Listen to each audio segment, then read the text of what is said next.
बिस्मिल्लाहिर्रहमानिर्रहीम। ये ईमेल मोहम्मद मुलानी साहब कराड़ महाराष्ट्र से इन्होंने भेजा है ईमेल। और मोहम्मद मुलानी साहब का सवाल ये है कि मोहम्मद मुलानी साहब और उनके बहुत सारे दोस्त लोग जो है लॉकडाउन की वजह से नदी पर या डैम पर जाकर जो है मछलियाँ पकड़ते हैं और फिर उन्हीं मछलियों को खाते हैं। तो इस तरीके से मछलियाँ पकड़ना हमारे लिए हलाल है या नहीं है? मोहम्मद मुलानी साहब, पहली बात तो ये है कि वो जो डैम है, पहले आप ये तहकीक करो गवर्नमेंट ने किसी को कॉन्ट्रैक्ट पे दिया हुआ तो नहीं है।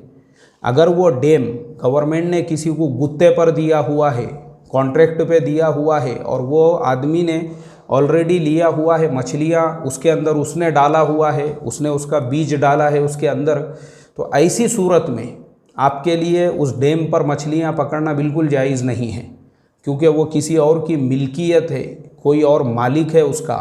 वहाँ पे आप मछली नहीं पकड़ सकते, क्योंकि बहुत सारे लोग वो तालाब जो है कॉन्ट्रैक्ट पे लेते हैं, डैम कॉन्ट्रैक्ट के ऊपर लेते हैं। तो हमको ये पता होना चाहिए। रहा नदी का मसला, तो चूँकि नदी है, समंदर है, ये बिल्कुल खुला हुआ है, ओपन है, ये आम लोग भी उसके अंदर जो है, क्योंकि वो समंदर और नदियाँ जो है गवर्नमेंट किसी को कॉन्ट्रैक्ट पे नहीं देती है, तो वो आप वहाँ पे जाके आराम से फ़िशिंग कर सकते हैं। समंदर में आप मछली पकड़ो, बिल्कुल हलाल है आपके लिए। नदी में जो है, जो बहता पानी है, उसमें आप मछली पकड़ रहे हो, कोई हरज नहीं है। लेकिन डैम, तालाब, पहले ये तहकीक करो कि वहाँ पे गवर्नमेंट ने किसी को कॉन्ट्रैक्ट से दिया हुआ तो नहीं है। अगर दिया हुआ है तो फिर आपको वहाँ मछलियाँ पकड़ने की इजाज़त नहीं रहेगी, वो आपके लिए जो है दुरुस्त नहीं रहेगा। अल्लाह हिफाजत फरमाए। अस्सलामु अलैकुम व रहमतुल्लाहि व बरकातुहू।